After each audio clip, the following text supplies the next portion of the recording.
नमस्कार, मैं हूं आशीष श्रीवास्तव और आप देख रहे हैं यूपी तक। इस समय लेकर हाजिर हूं आपके सामने सुर्खियां।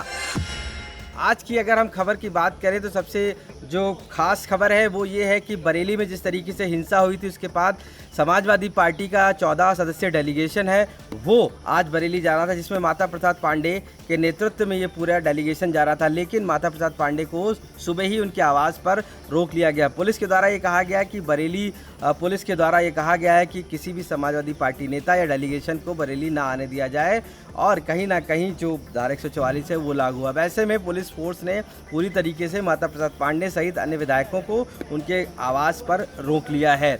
बरेली में जो घटना हुई उसके बाद से कल भी जो वहाँ का इंटरनेट है वो पूरी तरीके से बंद रखा गया था, क्योंकि पुलिस वहाँ पर लगातार मार्च कर रही है। और ऐसे में ये माना जा रहा था कि समाजवादी पार्टी वहाँ पर पीड़ितों से मिलने जा रही थी और वहाँ पर पीड़ितों से मिलने के बाद वहाँ उनसे बातचीत करती। हालांकि माता प्रसाद पांडे लगातार ये कह रहे हैं कि ये अराजकता नहीं है, हम तो सिर्फ मिलने जा रहे थे उन लोगों से कि आखिर पुलिस ने जो कार्रवाई की है वो ठीक प्रकार से की हुई है कि नहीं की है। साथ ही साथ जिस तरीके से वहाँ पर अराजकता फैली है उसके पीछे कौन है, क्योंकि ये सारी जो डिटेलिंग है वो राष्ट्रीय अध्यक्ष अखिलेश यादव को सौंपनी थी समाजवादी पार्टी की। और इसी वजह से कहीं ना कहीं जो समाजवादी पार्टी का ये 14 सदस्यीय डेलीगेशन है वो आज बरेली पहुँच रहा था। लेकिन अलग अलग स्थानों पर ही इसमें चाहे इकरा हसन सांसद हो या इसके अलावा अन्य समाजवादी पार्टी के महासचिव, वो सभी शामिल हैं जो इस डेलीगेशन के जरिए बरेली जा रहे थे।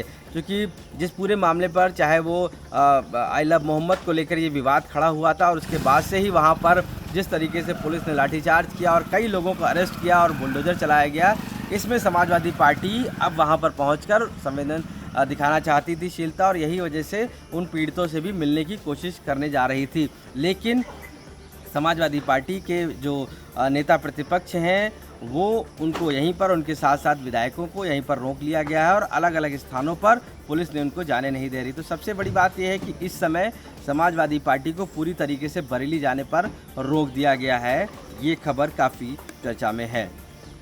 दूसरी खबर की तरफ बढ़ते हैं। जो बहराइच में इस समय भेड़िए का आतंक लगातार है और ऐसे में वहाँ पर तकरीबन 3 से 4 मौतें हो जा चुकी हैं। अभी हाल ही में एक बुजुर्ग व्यक्ति को भेड़िए ने खींचकर मार डाला था। उस दौरान जब वन विभाग प्रशासन वहां पर पहुंचा था तब प्रशासन की गाड़ी के साथ तोड़फोड़ भी की गई थी। गांव वालों ने वहां पर तोड़फोड़ की और उसके बाद वहां पर कई नाराज़गी भी जताई और ये कहा कि प्रशासन कार्रवाई नहीं कर रहा है, इस भेड़िए को पकड़ा नहीं जा पा रहा है। ऐसे में कई जो गांव हैं वो इससे प्रभावित हैं। इस दौरान लोग रातों में सो नहीं पा रहे हैं और लगातार जो रात में जग कर वो भेड़िए से अपने जो घर वाले हैं उनको बचाने की कोशिश कर रहे हैं। और अपील, हालांकि सीएम योगी आदित्यनाथ ने इससे पहले अपील की थी और कहा भी था कि जैसे ही भेड़िया मिलता है उसको सर्च किया जाए और गोली मारने तक के आदेश दिए गए हैं।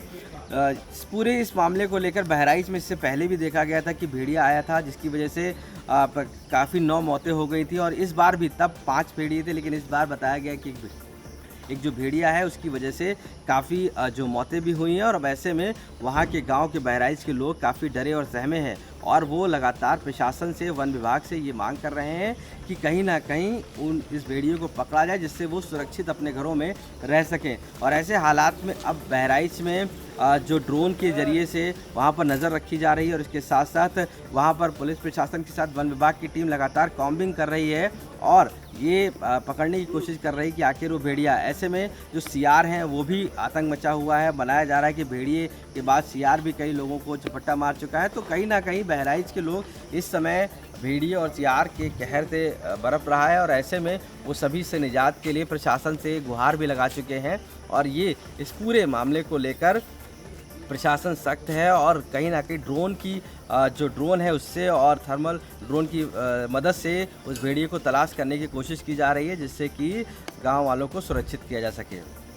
अगली खबर पढ़ते हैं। जो लखनऊ से सहारा जो शहर है उसको लेकर नगर निगम ने सील कर दिया, एक तरीके से वहाँ पर बोर्ड लगा दिया है और उस पूरे अब वहाँ के कर्मचारियों को पूरी तरीके से खाली करने का निर्देश दिया गया, जिसके बाद से ही कल टीम पहुँची थी कि पूरी तरीके से उस सहारा शहर को जो 170 एकड़ में फैला हुआ है और जिसने नगर निगम की जो मानक थे उसको पूरा नहीं किया। जो लीज़ जब दी गई थी उस लीज़ के दौरान जब वो पूरा नहीं किया गया था उस दौरान उसको नोटिस दिया गया था और उसके बाद वहाँ पर बोर्ड लगा दिया गया वो कि नगर निगम की वो प्रॉपर्टी है, जिसकी वजह से अब वहाँ पर नगर निगम उसको सील कर रही है। हालांकि 2 दिन का समय दिया गया था कि कर्मचारियों को वहाँ से सामान निकालने के लिए, और इसके साथ साथ सहारा श्री की जो पत्नी है वो भी वहाँ से निकाला गया, क्योंकि माना गया है वहाँ पर 1 लाख स्क्वायर फीट में जो घर भी बना हुआ है, 170 एकड़ एरिया का ये पूरा जगह है। साथ साथ में जो 90 एकड़ में वहाँ बताया गया था कि गिरनी बन रही है वो नहीं बन पाई थी। तो इस पूरे